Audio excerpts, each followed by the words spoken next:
नमस्कार। हकीकत में मैं राकेश वर्मा आप सभी का स्वागत करता हूं। महात्मा बुद्ध को लेकर के ब्राह्मणों का जो यह दावा है कि महात्मा बुद्ध भगवान विष्णु के अवतार हैं, आखिर इसमें कितनी सच्चाई है? जहां एक तरफ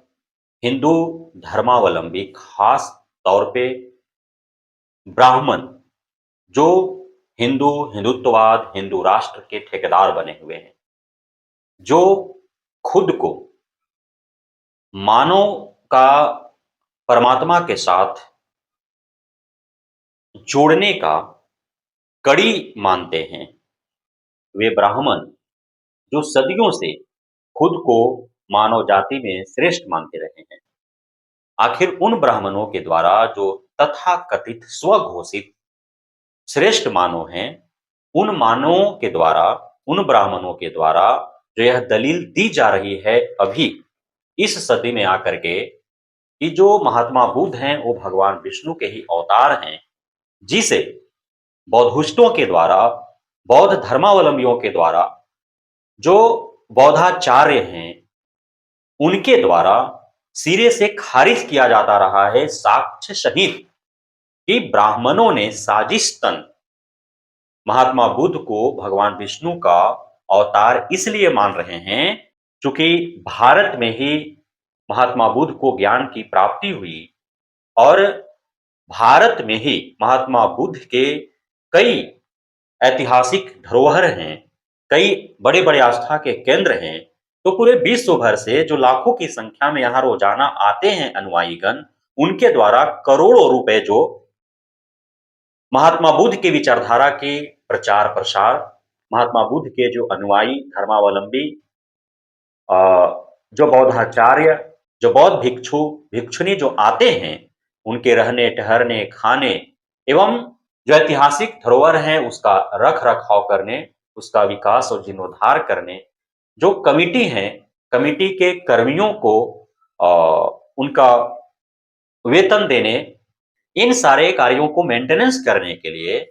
जो चढ़ावा चढ़ाया जाता है, दान स्वरूप जो रुपए आते हैं, धनराशि आते हैं, तो उस धनराशि पर इन ब्राह्मणों का गिद्ध के भांति नजरें हैं और उस धनराशि का गबन करने के उद्देश्य से जो है वो ये जो अ, हिंदू धर्म का जो ठेकेदार हैं, खुद को जो श्रेष्ठ मानव कहते हैं, उनके द्वारा एक साजिश के तहत महात्मा बुद्ध को भगवान विष्णु का अवतार माना गया। अब एक तो पहला रीजन ये हो गया। दूसरा जो कारण है वह यह है कि प्रारंभ में जब महात्मा बुद्ध को ज्ञान की प्राप्ति हुई और उन्होंने ब्राह्मणवाद, ढोंग, पाखंड, आडंबर, कर्मकांड के विरुद्ध जब ज्ञान का दर्शन कराना प्रारंभ कर दिए, जब ब्राह्मणों के द्वारा जिन मानवों को साजिशतन समाज से काट करके रखा गया, समाज के अंतिम पायदान में रहने को मजबूर किया गया, जिन्हें हाशिए पर रखने को मजबूर किया गया, जिन्हें प्राकृतिक साधन संसाधनों से वंचित रखा गया, जिनका मानसिक प्रताड़ना, शारीरिक शोषण, आर्थिक दोहन किया जाता रहा, उस समाज के लोगों में जब महात्मा बुद्ध जा करके और उनके अंदर इन ब्राह्मणवाद, ढोंग, पाखंड, आडंबर, कर्मकांड के विरुद्ध जो है उनको जागृत करने लगे लोग और जब वे समाज के निम्न तबके के लोग जब महात्मा बुद्ध की विचारधारा से प्रेरित होकर के महात्मा बुद्ध के अनुयायी बनने लगे, तो इससे जो है ब्राह्मणों का जो व्यवसाय चल रहा है, धर्म के आड़ में जो व्यवसाय उनका सदियों से चल रहा है, उस पे कहीं न कहीं आघात पहुँच रहा था, जिस वजह से वे हमेशा साजिश करते रहे कि किस प्रकार महात्मा बुद्ध को खत्म कर दिया जाए, किस प्रकार महात्मा बुद्ध के द्वारा यह जो प्रचार-प्रसार किया जा रहा है निम्न तबके के समाज के लोगों के बीच और ब्राह्मणों के रोजी-रोटी पर जो खतरा मंडराने वाला है आगे आने वाले भविष्य में, तो कैसे इनको रोका जाए? बहुत सारे साजिश किए गए महात्मा बुद्ध को प्रारंभ में जो है अ, अपमानित किया गया ब्राह्मणों के द्वारा और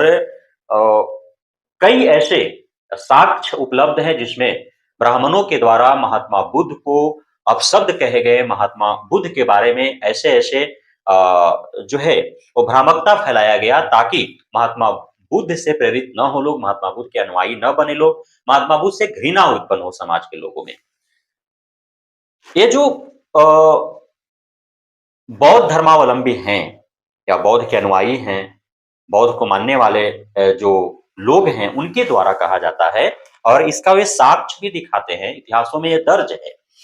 कि ये जो जिसे महात्मा बुद्ध कहते हैं लोग, तो इसके साथ वही व्यवहार होना चाहिए जो एक चोर के भांति होता है। अर्थात कि चोर को जिस प्रकार पकड़ लेने के बाद उसको समाज दंडित करता है, उसी प्रकार से महात्मा बुद्ध जिनको लोग कहते हैं, उसे भी दंडित करना चाहिए। तो इस प्रकार से निम्न विचार जो है ब्राह्मणों ने महात्मा बुद्ध के प्रति रखा। दूसरा जो एक वाक्य आता है कि जो महात्मा बुद्ध के दर्शन से प्रेरित हो गए, जो महात्मा बुद्ध के अनुयायी बन गए, तो महात्मा बुद्ध के शरण में जाने वाले, उनके दर्शन से प्रेरित होने वाले, उनका अनुयायी बनने वाले को सिर्फ एक ही सजा है जो उससे उन्हें मुक्ति दिला सकता है और वह है मौत की सजा। तो ये ब्राह्मणों ने महात्मा बुद्ध के शरण में जाने वाले, उनका अनुयायी बनने वाले, उनकी विचारधारा को, दर्शन को मानने वाले जो लोग हैं, उनको मौत की सजा सुनाए जाने की जो है घोषणा कर दी थी,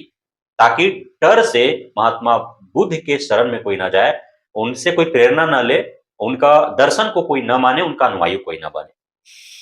तीसरा जो वाक्य है पुष्यमित्र शुंग के बारे में, कि पुष्यमित्र शुंग ने एक घोषणा कर दिया था। पुष्यमित्र शुंग के बारे में आपने पढ़ा होगा कि वह एक ब्राह्मण राजा था। तो उसने घोषणा कर दिया था कि जो भी बौद्ध के अनुयायी की हत्या करेगा, उसे असरफियां दिया जाएगा, सोने के सिक्के दिए जाएंगे, उसको उपहार दिए जाएंगे। इस प्रकार से उन्होंने घोषणा कर दिया था। चौथा जो वाक्य आता है वह ब्राह्मण राजा शशांक के बारे में आता है। शशांक ने बोधि वृक्ष को ही कटवा दिया था। तो इस प्रकार से कई वाक्य हैं जिसमें यह प्रतीत होता है प्रत्यक्ष रूप से कि कितना ब्राह्मण समाज जो है वह महात्मा बुद्ध से घृणा करता था। अब तमाम तरह के साजिशें और षड्यंत्र ब्राह्मणों के द्वारा रचा गया। जो बौद्ध अनुयायी हैं, जिन्होंने बौद्ध का दर्शन लिया, जिन्होंने बौद्ध का शरण लिया, जो बौद्ध की विचारधारा से प्रेरित हुए, उनको डराने धमकाने का प्रयास किया गया। किस प्रकार से महात्मा बुद्ध अपने विचारधारा को न फैलाएं, दूर दूरांतर तक कैसे रोका जाए, इसको लेकर के उन्होंने साजिश षड्यंत्र किया। महात्मा बुद्ध को ही खत्म करने का जो है ब्राह्मणों ने साजिश और षड्यंत्र किया। काफी हद तक उन्होंने प्रयास किया, क्योंकि महात्मा बुद्ध के जो विचारधारा हैं वह साफ जो है वो अंकित करता है, इंगित करता है कि महात्मा बुद्ध ने ज्ञान को तरजीह दिया। उन्होंने बुद्धम शरणम गच्छामि जैसा वाक्य बोला समाज को, उन्होंने इसका दर्शन दिया कि आपका विकास निहित उसी में है कि आप अपना दिमाग का बत्ती खोलिए। जब तक आपके दिमाग का बत्ती जलेगा नहीं, तब तक जो है आप ब्राह्मणों के द्वारा जो एक जाल फैलाया गया है आडंबर का, ढोंग का, पाखंड का, कर्मकांड का, उसी में आप उलझे रहेंगे और आपका जो आय है किसी भी स्रोत से, उस आय का आधे से अत्यधिक जो धन है वह ब्राह्मणों के झोली में चलता चला जाएगा और आपका विकास नहीं होगा। और वो अब तक देखने को मिल रहा है किस प्रकार ब्राह्मणों ने साजितन पूरे समाज को अपने आगोश में ले रखा है। तो मुख्य रूप से महात्मा बुद्ध का जो विचारधारा था वह निम्न वर्ग के जो मानव समाज है उसी के बीच फैला और उच्च वर्गीय खास करके जो स्वघोषित जो सर्वश्रेष्ठ मानव हैं उनके खिलाफ जो है इनका विचारधारा रहा। और समय समय पर ब्राह्मण विचारधारा और बौद्ध विचारधारा दोनों टक्करते रहे और आज भी टकराहट देखने को मिलता है।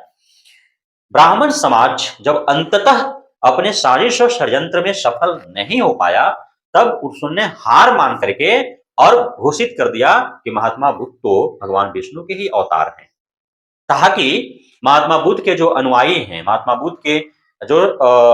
शरणार्थी हैं, शरणार्थी मतलब जो महात्मा बुद्ध के शरण में गए हैं, महात्मा बुद्ध के जो विचारधारा से ओतप्रोत है, प्रेरित हैं, जो बौद्धिस्ट हैं, तो उनके अंदर ये एहसास हो, जो नए पीढ़ी के जो बौद्धिस्ट बने, कि ये हिंदू धर्म का ही एक मत है, जिसको लेकर के महात्मा बुद्ध चले, और महात्मा बुद्ध जो है भगवान विष्णु के ही अवतार है। चूंकि हिंदू धर्म में कई एक ही भगवान के कई सारे अलग-अलग अवतार जो है उनको बताया जाता है, और आप पढ़ेंगे तो पता चलेगा विष्णु के दर्जनों अवतार के बारे में बताए जाते हैं। तो इसमें जो है महात्मा बुद्ध को भी भगवान विष्णु का अवतार बताया गया है, जिसे बौद्धिस्टों के द्वारा, बौद्ध धर्मावलंबियों के द्वारा, बौद्ध इतिहासकारों के द्वारा सिरे से खारिज किया जाता है कि महात्मा बुद्ध विष्णु के अवतार हैं। कहीं भी इसका कोई साक्ष्य उपलब्ध नहीं है, लेकिन ब्राह्मणों ने जो महात्मा बुद्ध को खत्म करने के लिए, महात्मा बुद्ध की विचारधारा को समाप्त करने के लिए, महात्मा बुद्ध के जो विचारधारा एक समुद्री लहर की भांति जो फैला पूरे विश्व भर में, तो उस पर रोक के लिए कई सारे जो है साजिश षड्यंत्र किए, इसका इतिहास में साक्ष्य है। अब सवाल यह होता है कि एक तरफ जहां प्रारंभ में ब्राह्मणों ने महात्मा बुद्ध को, उनके विचारधारा को, उनके दर्शन को खत्म करने के लिए उनके अनुयायियों को डराने धमकाने का जब प्रयास किया, और दूसरे तरफ बाद में जो है इन्हीं महात्मा बुद्ध को भगवान विष्णु का अवतार करार दिया, आखिर ये जो दोगलापंथी है ब्राह्मणों का, ये उनके अंदर कहां से आया? यदि महात्मा बुद्ध विष्णु के अवतार हैं, तो फिर ब्राह्मणों ने प्रारंभ में क्यों आखिर इनका विरोध किया? क्या वे विष्णु का विरोध कर रहे थे? क्यों आखिर विरोध किया इन्होंने? सीधे सवाल उत्पन्न होती है। क्यों आखिर बोधि वृक्ष को ब्राह्मण राजा शशांक ने कटवाया? क्यों ब्राह्मण राजा पुष्यमित्र शुंग ने जो है इनके अनुयायियों को कत्ल करने का जो है वो अल्टीमेटम दे दिया? क्यों उसके हेतु, उसके एवज में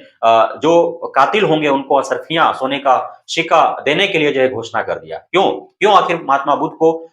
चोर कहा गया, और चोर की भांति जो है महात्मा बुद्ध के साथ व्यवहार हो, ऐसा जो है ब्राह्मणों ने कहा? क्यों आखिर?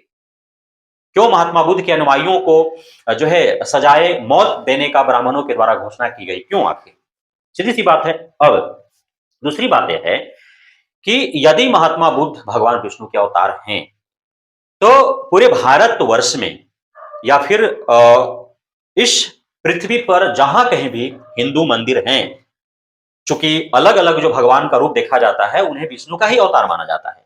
चाहे कृष्ण हो, चाहे श्री राम हो, या अन्य हो, तो उन मंदिरों में आखिर क्यों महात्मा बुद्ध का भी मूर्ति नहीं लगाया गया? अभी हाल फिलहाल में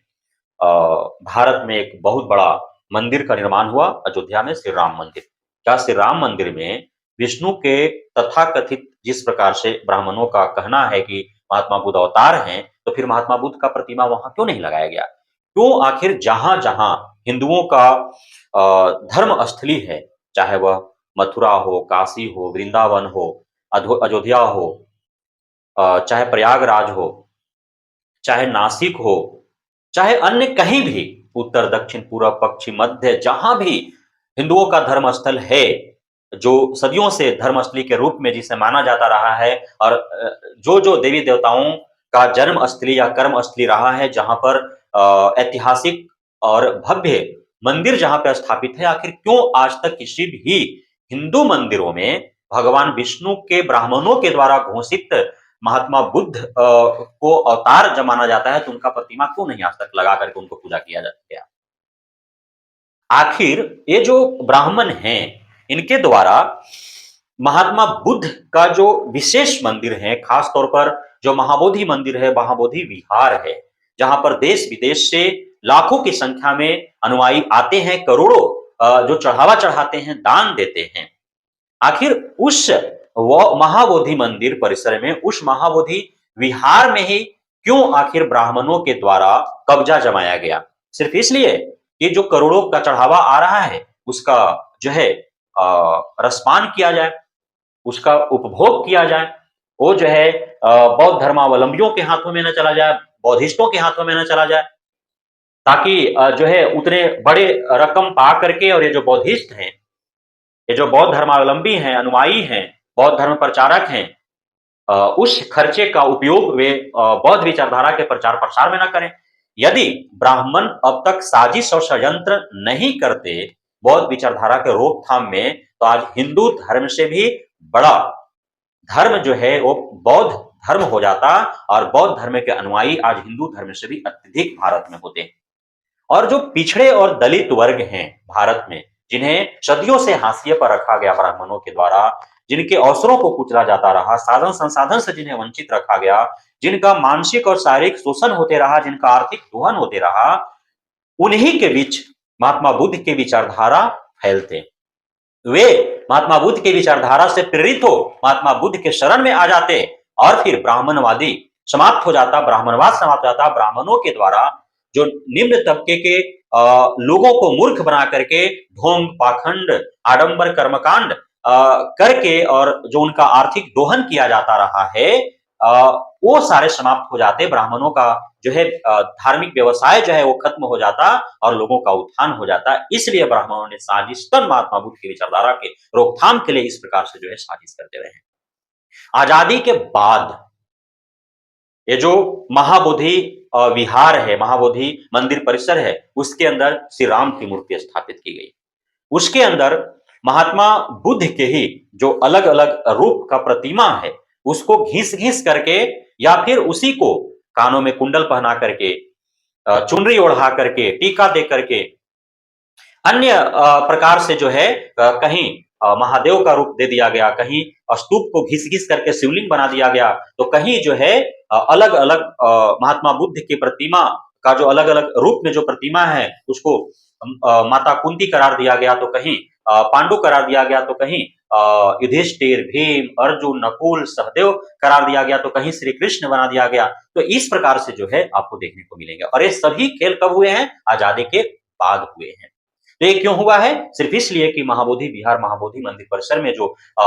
बौद्धिस्ट आते हैं, बौद्ध धर्मावलंबी, बौद्ध अनुयायी, जो बौद्ध धर्म प्रचारक जो आते हैं देश विदेश से लाखों की संख्या में, करोड़ों रुपए जो वहां दान देते हैं, तो उस दान के पैसा को जो है वो उपभोग कर सके ब्राह्मण, और वो जो है अकुत संपत्ति अर्जित कर सके। जितने भी बौद्ध विहार में, बौद्ध मंदिर परिसर में ब्राह्मण हैं, उन सभी का आप घर देखिए, मकान देखिए, उनका परिवार देखिए, आप बौद्धिस्ट, बौद्ध धर्मावलंबी, बौद्ध अनुयायी, बौद्ध धर्म प्रचारक, तो वो बौद्ध भिक्षु बन जाते हैं, भिक्षुणी बन जाते हैं। उन्हें जो है कोई मोह माया नहीं होता है उनके अंदर, और वे जो है सब कुछ त्याग करके और महात्मा बुद्ध के प्रति समर्पित हो जाते हैं, और पूरा जीवन जो है महात्मा बुद्ध की विचारधारा का आचार प्रचार में जो है लगा देते हैं। लेकिन ब्राह्मण ब्राह्मण जो है वो क्या कर रहे हैं? ब्राह्मण वहां के संपत्तियों को लूट करके और अपना जो है वो धन बना रहे हैं। तो इसी के विरुद्ध महाबोधि मुक्ति आंदोलन जो है बौद्धिस्टों के द्वारा किया जा रहा है, जिसे पूरे देश और विदेश के 500 से भी अत्यधिक जो बौद्ध संघ संगठन है उनका उनको साथ मिल रहा है। साथ ही जो पिछड़े और दलित जनप्रतिनिधि हैं उनका उन्हें साथ मिल रहा है, पिछड़े दलित के हितैषी जो संघ संगठन उनका उन्हें साथ मिल रहा है, और भारत के कोने कोने में गुंज उठ चुका है अब महाबोधि मुक्ति आंदोलन का, कि महाबोधि जो विहार है, महाबोधि जो मंदिर परिसर है, उसको ब्राह्मणों से मुक्त कराया जाए। साथ ही सिर्फ भारत में ही नहीं बल्कि यह अब जो आंदोलन है, उस आंदोलन का जो हवा है वो विदेशों तक भी जा पहुंचा है, और विदेशों से भी अब मांगे उठने लगी है। लेकिन सरकार के कानों पर जू नहीं रेंग रही है, और इसीलिए बौद्धिस्टों के द्वारा जो है एक योजना तैयार करके तिथिवार उनके द्वारा घोषित किया गया है कि किस तिथि को क्या करने जा रहे हैं, और उन्होंने सरकार को अल्टीमेटम दे रखा है कि यदि इन तय तिथियों के अंदर आकर के सरकार उनका सुध नहीं लेता है, उनकी मांगों को संज्ञान में नहीं लेता है, तो फिर वे आंदोलन जो है सिर्फ अभी शांतिपूर्ण तरीके से कर रहे हैं, और सड़कों पर उतरने के लिए भी मजबूर हो जाएंगे। वे सरकार के घेराव करने के लिए मजबूर हो जाएंगे और अपनी बातों को मनवा करके ही रहेंगे, क्योंकि कई दशक से वे जो है ब्राह्मणों के द्वारा जो क्षति पहुंचाया जा रहा है महाबोधि मंदिर परिसर को, महाबोधि विहार को, उसको सहन करते आ रहे हैं। लेकिन अब जो है हद से पार हो गया है ब्राह्मणों का जो आतताई टाइप के जो विचार हैं उनका, वो बौद्धिस्टों के सर से पार होने लगा है, इसलिए अब जो है वो बर्दाश्त नहीं कर सकते। तो आप सभी से मैं बार-बार अलग-अलग वीडियो के माध्यम से जितने भी पिछड़े और दलित समाज के लोग हैं, आप चाहे जिस भी संप्रदाय को मानते हो, जिस भी मत को मानते हो, जिस भी धर्म को मानते हैं, लेकिन आपको यह मान करके चलना होगा कि जब तक आप बौद्ध के दर्शन नहीं लेंगे, जब तक आप बौद्ध के शरण में जाएँगे, जब तक आप बौद्धिस्ट नहीं बनेंगे, जब तक आप बौद्ध विचारधारा को नहीं मानेंगे, तब तक जो है आप ब्राह्मणों के ही चंगुल में यूँ ही अटके रहेंगे। कर्मकांड, पाखंड, ढोंग और कर्मकांड में आप फँसे रहेंगे और आप अपनी कमाई का आधे से अधिक पैसा जो है वो ब्राह्मणों को दान स्वरूप देते रहेंगे, ब्राह्मणों को देवता मान करके। और जो ब्राह्मण, जो भूखड़ दरिद्र ब्राह्मण है, वो आपको यूँ ही शोषण करते रहेगा, लूटते रहेगा। तो अभी जो ये आंदोलन चल रहा है उसमें अवश्य ही आप भाग लें, तभी जाकर के महाबोधि बिहार जो है, महाबोधि मंदिर परिसर जो है, वह ब्राह्मणों से मुक्त हो पाएगा। धन्यवाद।